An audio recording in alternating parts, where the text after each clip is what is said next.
I've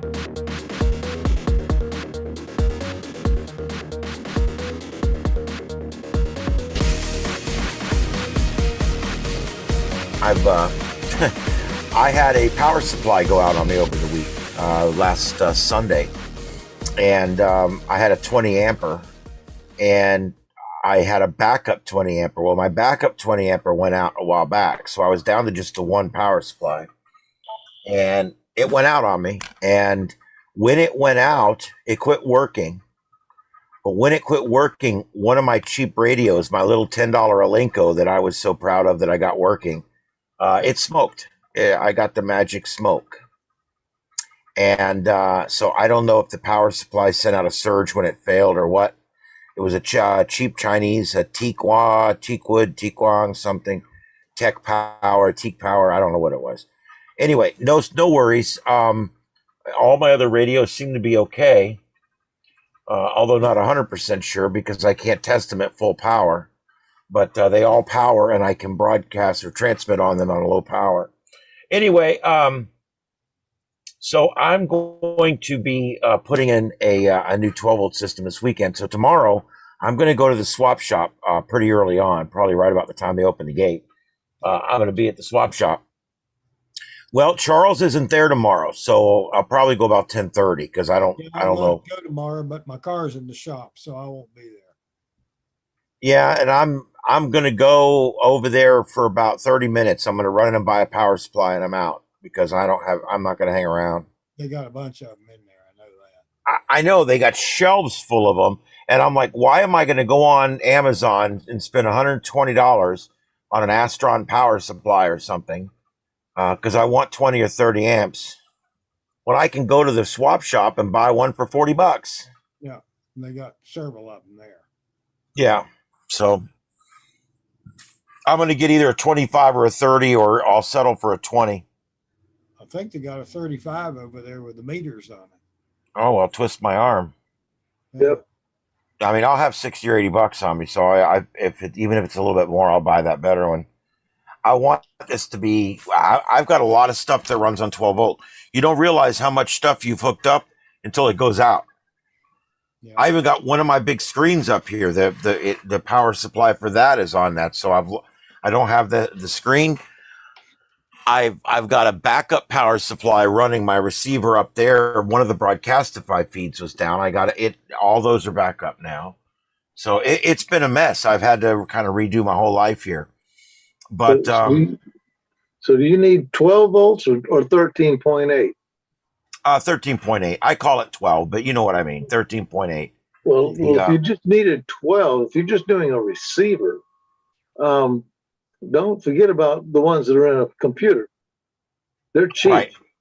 You know, you can get 12 volts at 50 amps for a $30 supply. Yeah. Right, and I actually have several of those spare in my spare parts box. I have, I think, 3 or 4 of those computer power supplies because I do use those from time to time. But no, I want one of the ones that is 13 whatever, and it's I want it regulated. I know the computer ones are regulated too, but I want to get one that's like 30, 35 is great. I want one that I can just power everything off of. And then what I'm thinking about doing is buying an Automotive fuse panel. They make one that takes the larger blade fuses, which I like. And it takes the blades going in the sides, and then the blade fuses go in the front. And huh? You're not buying it. See, that's my wife telling me I can't buy it if it's a radio. Anyway, she loves to kid around me. She goes, "No, you can't have it." But it's basically an Automotive fuse panel, and you know the wires go in the side. It's positive. Your big lug is at the top where your positive feed goes in. That I think I'm going to buy one of those, and I'm going to mount it up underneath the console here, and I'm going to wire everything into its own fuse so that I got everything fused separately, because I just got too much stuff all wired together right now. I think you can get those at Walmart at the Automotive stereo department. That's where I got some for mine. Really? Yeah. Oh, that's interesting because I can check that. Let me see if I can find the one I was looking at here. Yeah, when I wired my car up, I ran, I had Powerwerx make me a 6-gauge cable. This is kind of what I'm looking at. Yeah. I actually like that one right there. It's got the screw lugs. I like that even better. Yeah. But yeah, that one would work. Any of these would work. These are pretty cool. Yeah. That's pretty cool, you guys. But yeah, I could get any of these. This is probably what I'm going to end up with, something like that. And you got go on Walmart's website. Check out in their auto stereo department. They got one with that many feeds. I don't know if they have that many, but I think you can get stuff like that in there. Because this one actually has this one actually has the lights to let you know which one's out or whatever. See how it's got the lights built in? Yeah. And these are all your negative, and these are all positive. Positive goes here, your negative goes there. That powers all those. That powers all those. This is the one I'm looking at. I mean, this is pretty much what I'm looking at. And I'm just going to mount that up underneath the console here and just wire everything into it as neat as I can. So my question is, when you loosen the screw to put the wire going to your radio, do you have to put a spade lug on that thing, or does that little metal plate compress when you tighten the screw? No, well, on this one, you can buy it either way. You can buy the one that has the blades, and you can just put the blade, the blade thing on there. But this particular one here, you would get like the horseshoe and put the horseshoe underneath the screw and tighten it down. It's got like a little, like you said, a plate on there, and you put it between the plate and the bottom. Yeah. Okay. But yeah, that's kind of what I'm looking at, something like that. There's a mini version, but I'm way past that. That's pretty cool. Is that man enough to carry like 20 amps for a 100-watt transmitter? Yeah. I mean, I believe so. Let's. It doesn't look man enough to me.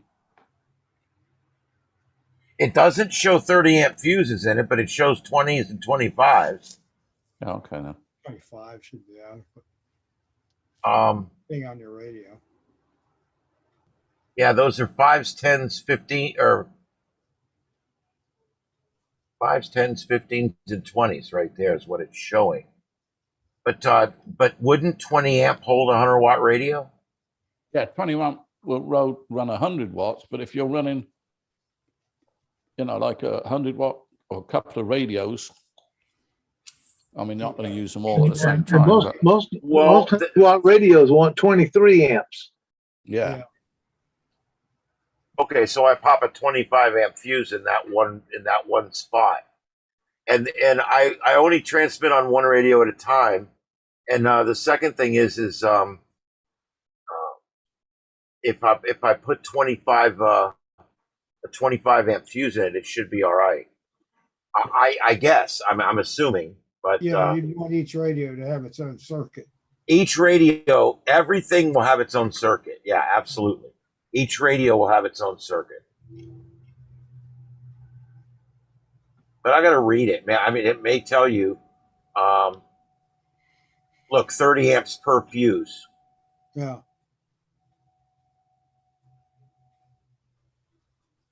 Okay, the block is capable of 100 amps. Okay. Yeah, so I think, if you can believe this, I think we're good. Yeah, even if that's Chinese amps, you're still good. Yeah, oh yeah, because that would convert to 23 American amps. Yeah. And that 100 amps would convert to 79.3. Sick. Yeah. I'm not good on my Chinese conversion. It changes every day, the conversion scale.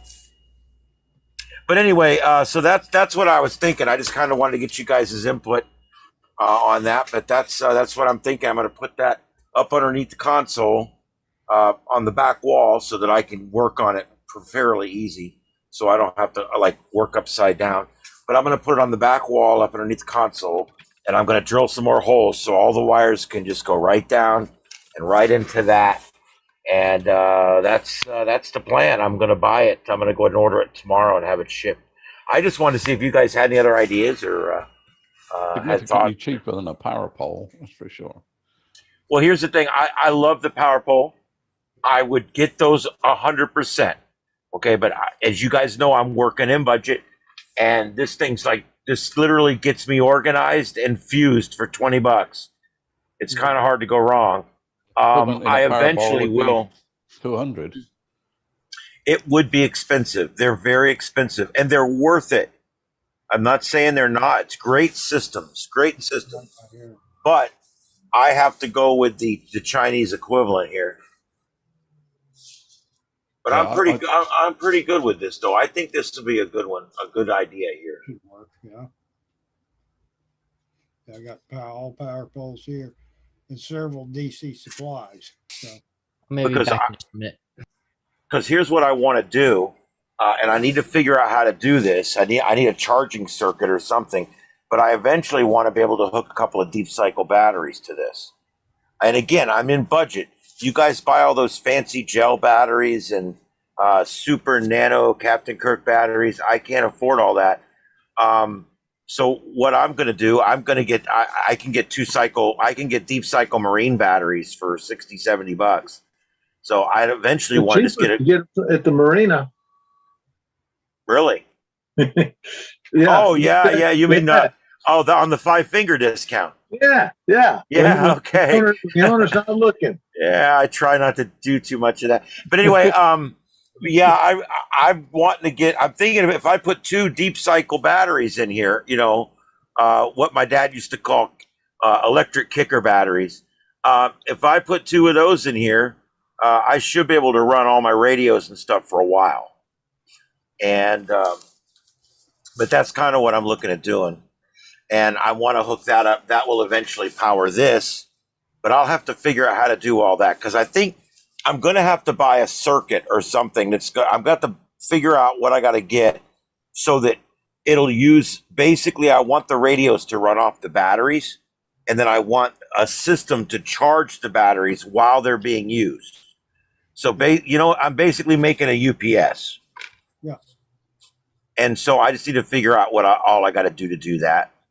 And I haven't researched it yet, so I'm kind of that's kind of where I'm at with that. I just didn't know if anybody had anything they wanted to impart on that. Has anybody done anything like that yet? Yeah, but I gotta find what I'm looking for. Then I'll share it. Okay. But anyway, that's what I'm looking for, man. I got to tell you, it's really cool to me to be able to hook up all my wires, all my grounds, all my hots, all to the same box and have all that all done. And then I'm thinking about eventually buying a little switch panel that has 4 or 5 6 little 12-volt switches, kind of like what you'd see on a police car, just have little switches so that I can turn my fans and my lights and stuff on and off that are also running off that same 12-volt system. I mean, eventually I'll be able to run my shack off my batteries. And even if the power goes out, all my laptop here will run for 6 hours on the battery. And I've got battery backups on just about everything else. That's all the other computers are on battery backups. My security system's on battery backups, its own battery backup. Then if I can get all the radios on this battery backup, then I can. And then I'm actually in the process of moving my generators so it's easier to get going. I'm trying to get this thing ready for hurricane season and for storm watch season and all that kind of stuff. But I've been down this week. It sucks. I haven't used HF since Sunday of last week. It took a whole week without HF. I'm starting to get the shakes at night. It's pretty bad. HF withdrawal. HF withdrawal. All right. So let me show you what I've used for battery backup. Okay. And so let me share my screen here. Okay. All right. Where is it shared? Boom. I got to pick the one I want to share. That one. Boop. Okay. All right. So Samlex, they make power supplies. They make this thing here. It's about Yeah, there's $70 overpriced. But it's for those folks who are putting radios in a hospital, and the hospital doesn't want Dallas to make it. Okay. But you click on that puppy, and then you get to the crux of it. It's 2 resistors and 2 diodes on a heat sink. It doesn't take much of a heat sink. It tells you right there the part number for the Schottky diode.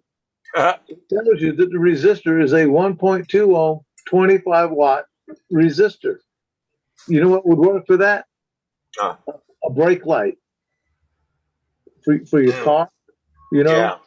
So when it's got a lot of current going through there, it'll light up pretty bright. But as the battery gets charged, the light will go lower and lower and lower and lower till it just might be slightly glowing. Yeah, because you don't want too much inrush current to boil all the water off your battery. Right. It'll get hot though. The light bulb will get hot. Okay, Yeah. who cares? There's that resistor, a 25 watt resistor is going to get pretty hot too. You've ever touched a 4 watt soldering iron? It melts solder. But you can get those wire round in the metal caps and whatever, that would be unscrewed to a heat sink. Yes. And it will be more constant. The trouble is with, like you say, a light bulb, the bright or the dimmer it gets, the higher the resistance is going to be. It's not going to be a constant resistance, is it? Right. No, it's not. But we're talking budget here. Brake lights are, they're cheap. That's true.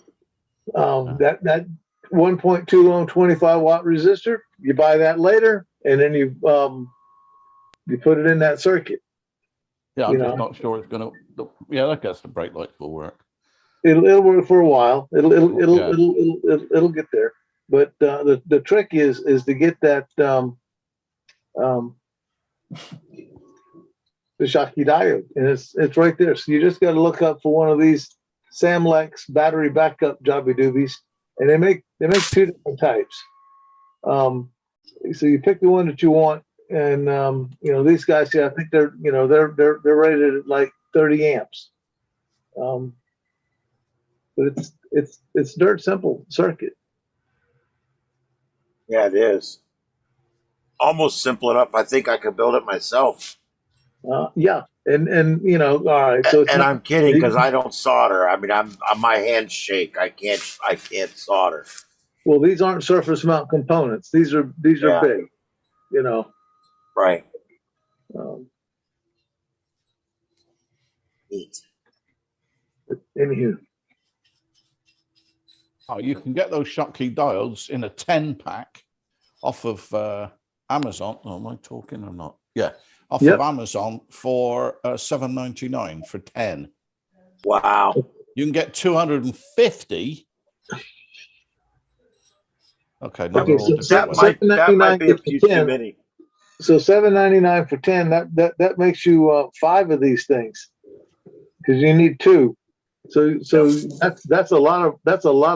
Yeah, I'm just looking though. That gives you 10 and a 15 amps and 10 and a 20 amps, and we want the 32 amps. So hang on a second. It's not giving me the right figures here. Oh, there we go. Okay, you can get, what are those? 32 amps? 32 amps. Okay, hang on. I can get 15 and 20 amps. I can't get 32 amps. Well, you can get them from DigiKey or Mauser, or they're out there. Okay, well you can get, I can't cut and paste that number. No, I just typed it in. Yeah, my memory's not that good. Q. Let's see, 32CTQ030. Yeah, there's 32 amps. There's lots I can see lots of 20s. Well, you could parallel up two 20s, parallel them up. That would give you 40. It still work. OnChips.com. And then we put in that 32 CT Q 030.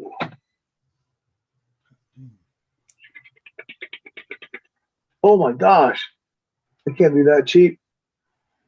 I was thinking, but look at the first number. The $1.58 if you bought 50 of them, but that's a little bit much. You don't want to have to buy 50 of something. 20. There's I somebody can't that sells, find any that are above 20 amps. Most of them are 15 amp. 15 amp, 15 amp. Okay, but like you say, you can just run two of them in parallel, right? Yeah, you could. I mean, That would double your amperage and maintain your same. well, I'm always of the thought on stuff like this to overbuild it rather than underbuild it. Oh, something like this you would have. Well, Schottky diodes are just like, you know, they're like a cascading diode, like the Zener diode. Well, not quite, but yeah, they got 15 amp ones. So if you just double them up, and that would give you 24 amps, 12 amp ones there. They're 45 volts and up to in all sorts of stages. why does it show 2 times 15? It's not, because there's 2 diodes in each one. Yeah, but they're going in different directions, aren't they? Yeah, yes. So you would parallel both of those up because it looks like we can only buy. All right, you've got the 32s there. Oh, wow. It's in a different package, though. It's in a 3-leg package, but that won't matter. Yeah. You can get them in a 2-leg. There's a 2-leg. Then they got all these guys over here on the side. But yeah, you know, I just thought it was, I really like it when a manufacturer tells you what's in it.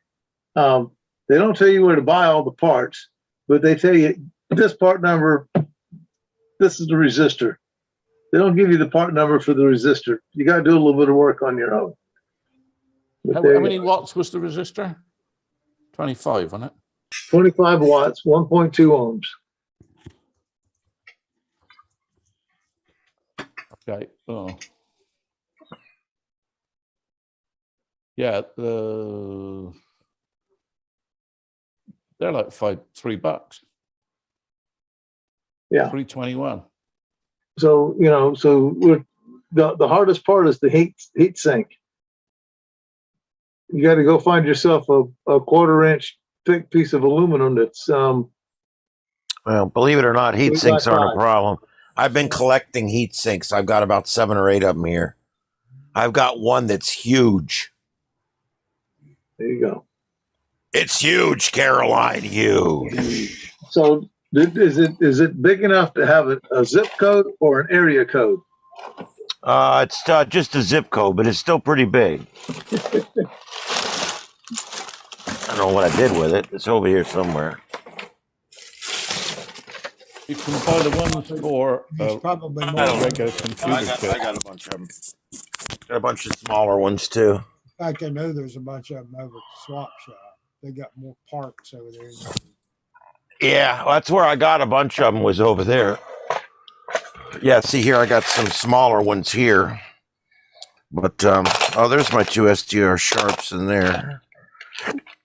I even got a few that have heat sinks that already have the fans built into them too. And a bunch of these different things. And I get them out of computers. I also buy them at the swap shop. I go digging around. They're over behind the door. I'm reading this. Since this Schottky is 2 times 15, that's 30 amps. Apparently you can. I don't see how you can run 30 amps through that little itty bitty lead right there. Not 30 amp, it's 15. But it's 15 out on each side. Each It's anode. 2 times 15 amp. Oh yeah. No, it's 2 times 15. Yeah, you're right. Which means at least one lead's going to have the full load. Yes, which means the and I see what it is.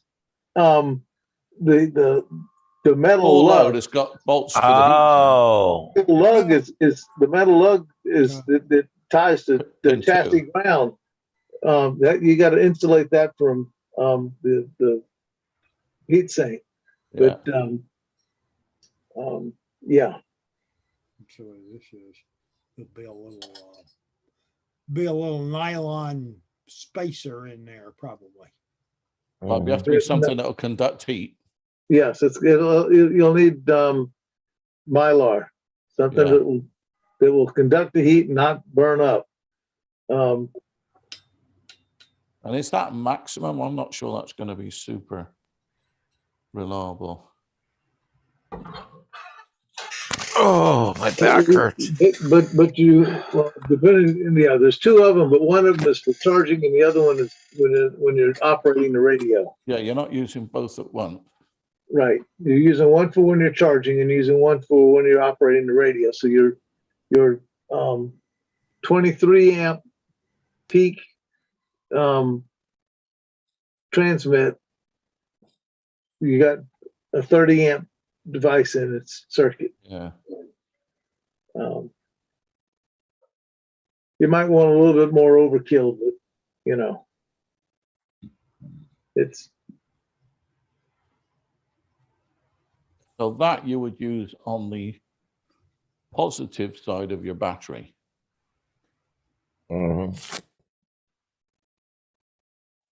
yes. Go back to the So, yeah, schemomatic. Positive input, you know. yeah, you know, just the But negative side. my Navy taught me that when the study of electron is that you study the electrons, so you follow the electrons, and electrons go from negative to positive. They go around there through your load, depending on if you want to go back to the battery to get to your positive side. No, because the diode will only conduct in the one direction. Right. So those electrons leave here. Am I on the screen? Yeah, but that's Yeah. negative. That's So they negative. come through, go through the load, and come back on your positive lead, go through the diode, back to your positive terminal from your power supply. When you're charging the battery, it would have gone, I guess your load and your battery are all tied together. Them electrons would come back this way. Yeah, now the battery. And go through either one of those two to get back to here. So yeah, D2 is got the. I'm not quite sure why it's got. Those two resistors are in parallel, so it's only 0.6 of an ohm. It's not 1.2 ohms. It's two resistors. well, At that's 1.2 ohms, but it's only 0.6 of an ohm. So that would be loaded across the diode. 0.6 ohms. Actually, you would have the 50 watts of yeah, capacity. 50 watts Yeah. worth of, but you know, a 50 watt resistor is going to cost you more than two 25s. Right. Yeah, Plus, all that heat's in one spot. You get to put them an inch or two apart, so your heat sink is not getting too hot in one spot.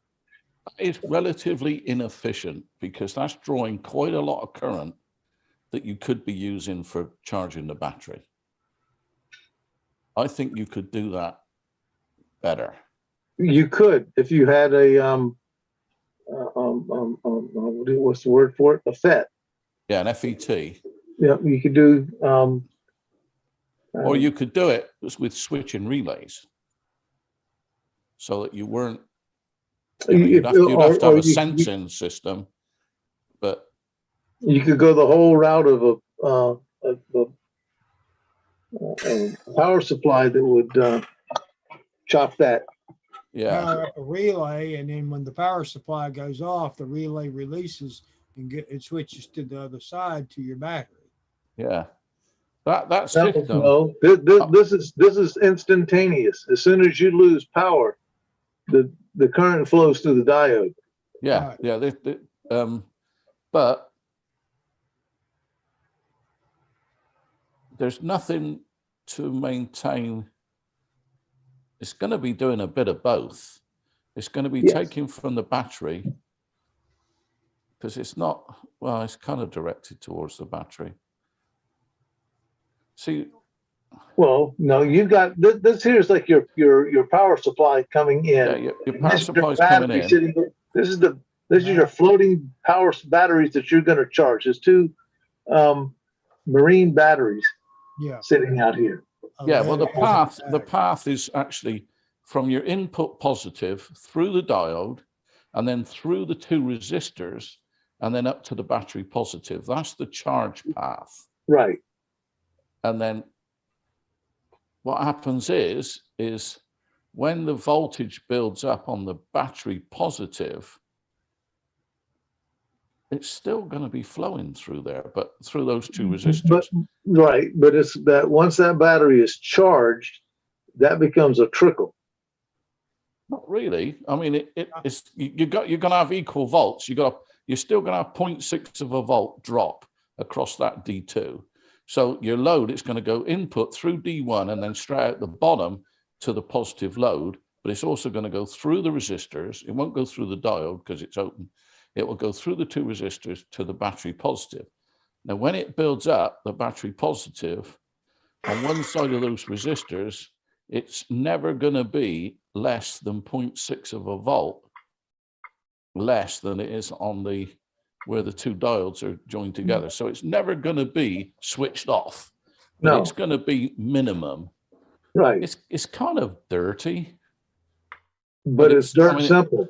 It works. It's simple, yeah.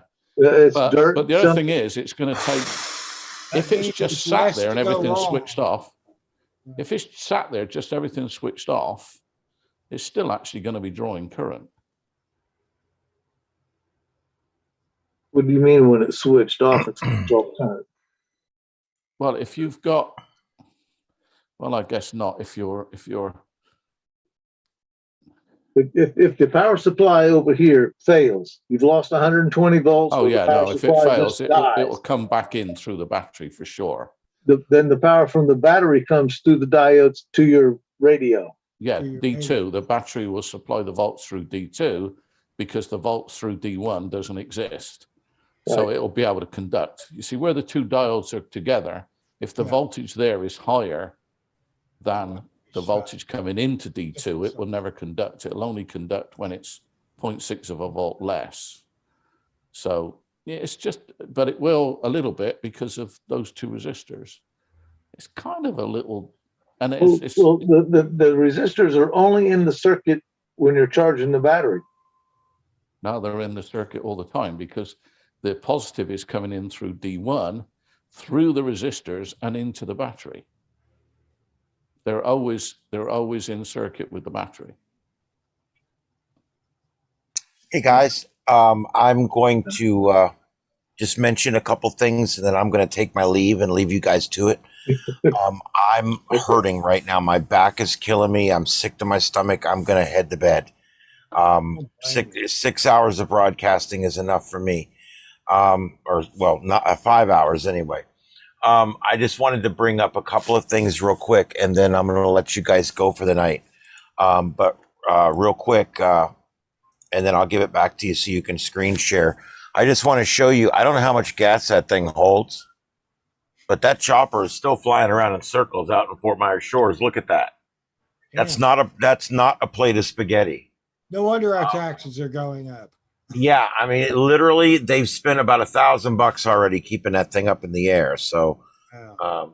Well, so when it went all the way over to the east and then came back, is there a place where it could have refueled right there?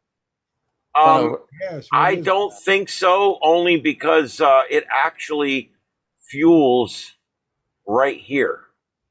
Yeah. Well, that might be home.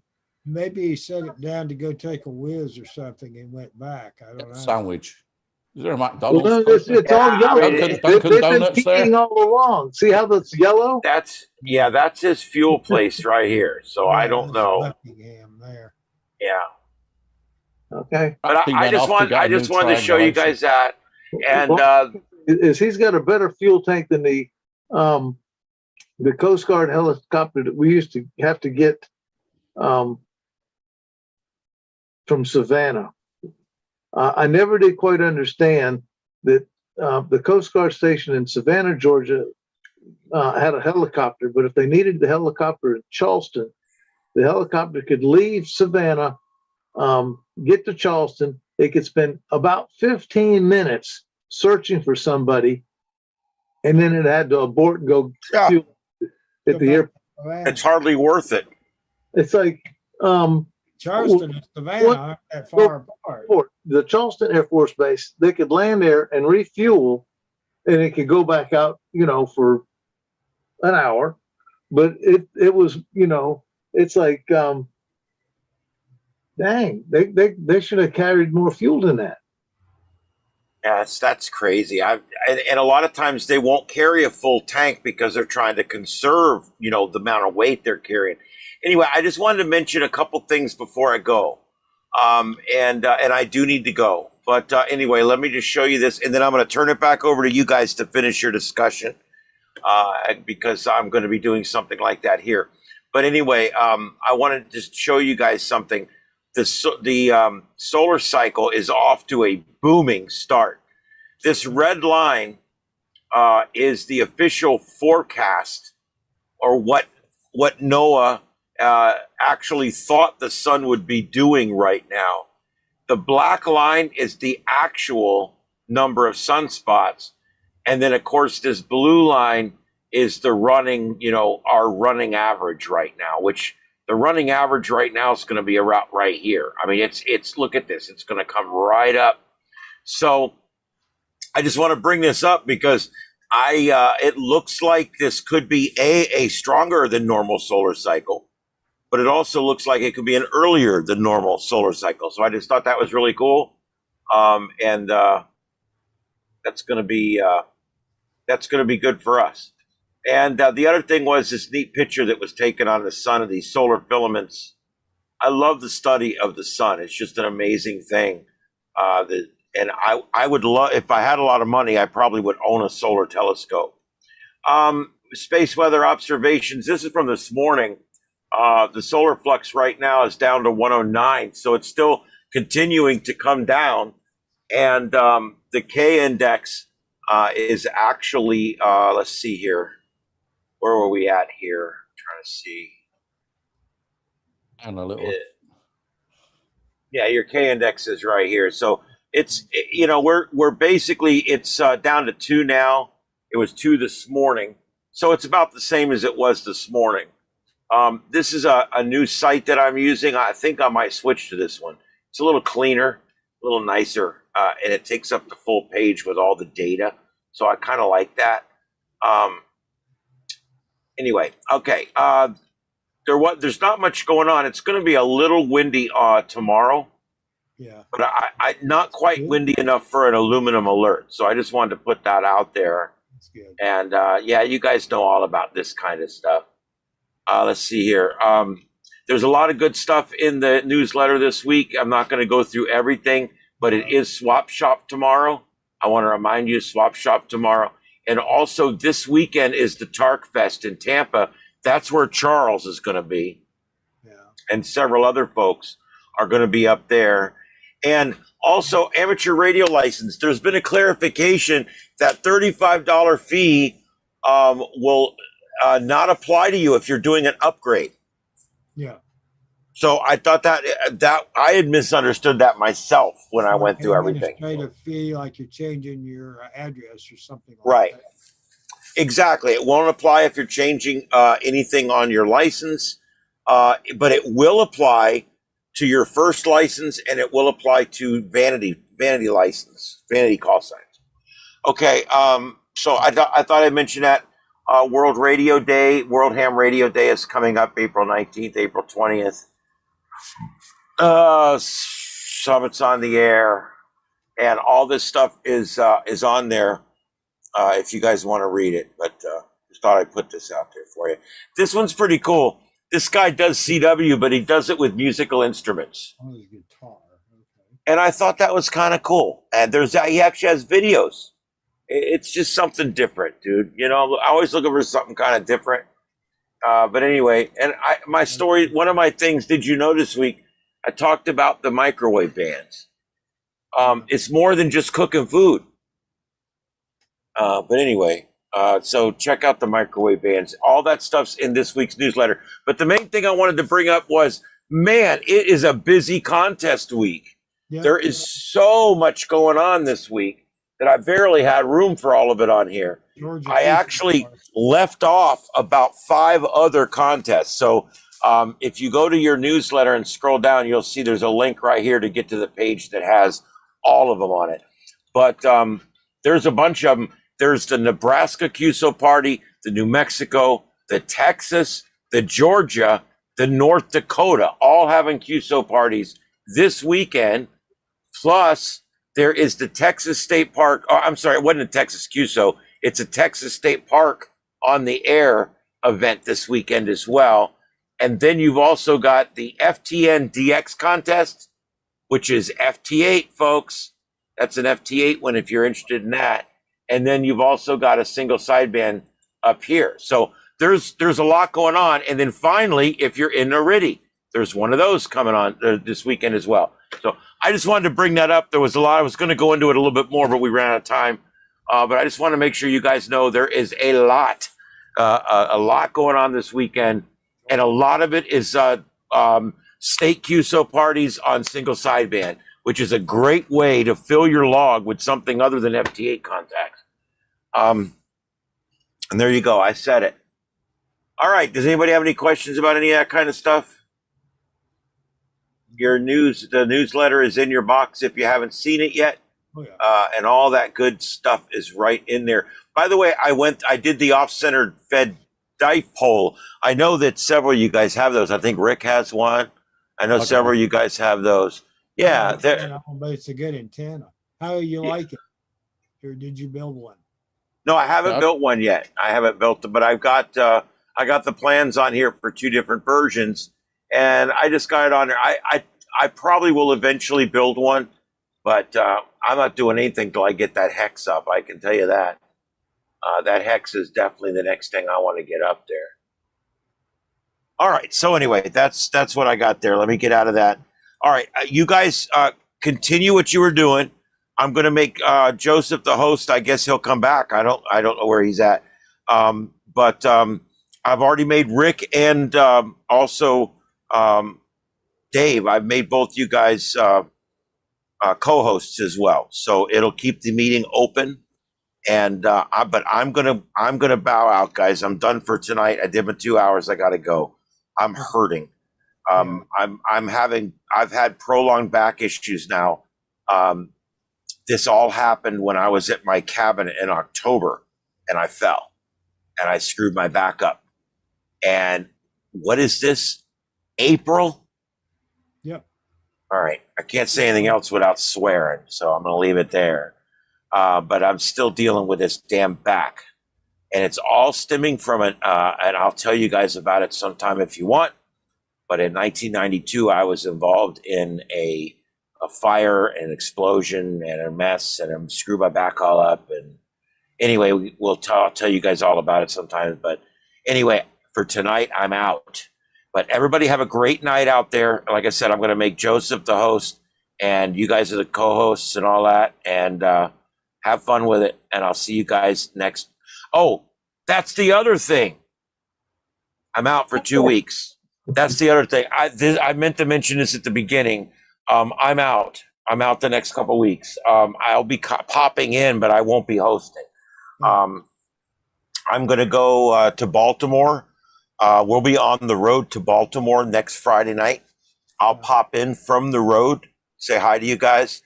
And then, but Joseph will be hosting, and same as always, you guys bring your topics and let's do them just like we're doing tonight. But the following week, I'll be at my cabin in Georgia. Again, I should be able to come in and hang out and be a part of it for a while. We'll see how the internet connection is. But Joseph will be the commander in chief those 2 nights, and then I'll be back after that. The WatchNet. This coming week, I will be doing a WatchNet. The following week, we're just not going to have a WatchNet unless somebody wants to do it. Let me know. Yeah. But that's just, nobody came this last week, so I don't think it's going to be that big a deal. Yeah. Sorry at about least that right last now. night. Usually I'd have been on it, but I got involved with a Zoom call from the Atlanta Radio Club. An old friend of mine was giving a talk on stealth antennas. He did it all the way from Arizona. So, Well, and there was that, and there was several other people that were busy, and also we had someone trying to get in, but I couldn't hear him. It was just squelch breaking the repeater, and Yeah. so it's no big deal. I actually wasn't as discouraged as I thought I should have been. Yeah. So it is what it is. Look, Yeah. the website's paid for now. The hits are starting to roll in. This thing's gonna start to grow. We're gonna get some more people in here and some fresh blood and some more points of view on this stuff. So it's gonna be good. Anyway, I'm gonna let you guys go to it. Joseph will be back. You guys got it, and I'm going to be out of here. So I'll see you guys later. Have a good night, and I'll see you next week. Although I'll be popping in on the road. But have a good night. Tell them at the swap shop that my car's in the shop, so I can't get there. Yeah, I'll tell them your car's in another shop, not the swap shop. Yeah. Yeah, there you go. And there'll be a lot of people not there tomorrow because there's a lot of things going on around. So, but it'll be cool. I'm just going to buy a power supply. I'm going to fly in and fly out. Joseph, I'm making you host, and I got to go. My back's killing me. Just make sure you hear. Hey, Joseph. These guys need to talk some more about the circuits they're building and stuff. But I'm going to let you, if you can, just kind of keep things going. I got to go. All righty. And if you need to go, just make Rick or somebody else the host. But I got to get going. Okay. Sounds All right. good. All right. You guys have a good night, and I'll talk to you later. All right. All righty. Third time. He's out of here. Okay. And now we can It's gone. It's gone. So let me share my screen again, and I'll get off this bandwagon with this circuit, and then we'll be done with it. Okay. So you got this battery that has been charged, and this power supply over here, it's gone poof. It's either lost 120 volts or it died. So the current leaves this battery out of the negative terminal, goes to your load, goes to your radio, comes out this way, goes through this diode back to your positive terminal of the battery. Those two resistors are there, but they're not used.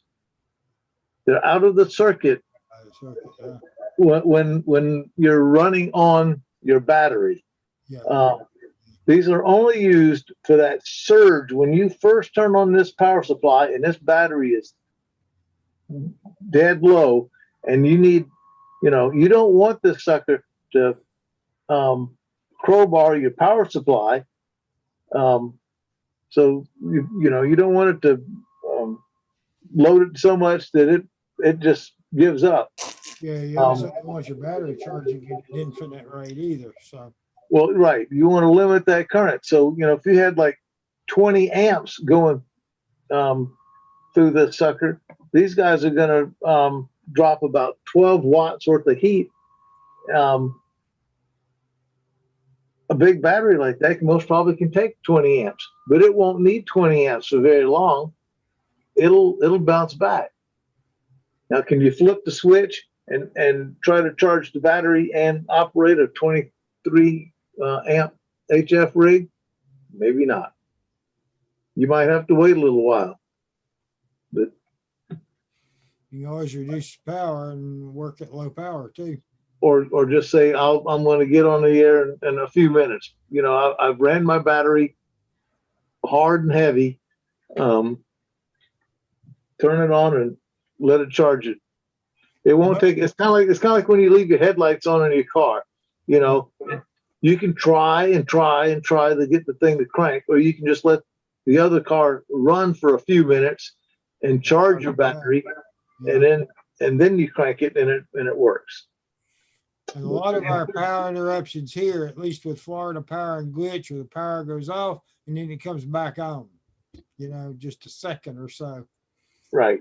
But then there are the times where you get it's gone for hours, Yeah, that's a different thing. But anyhow, so there's my training on basic electronics 101. Cool.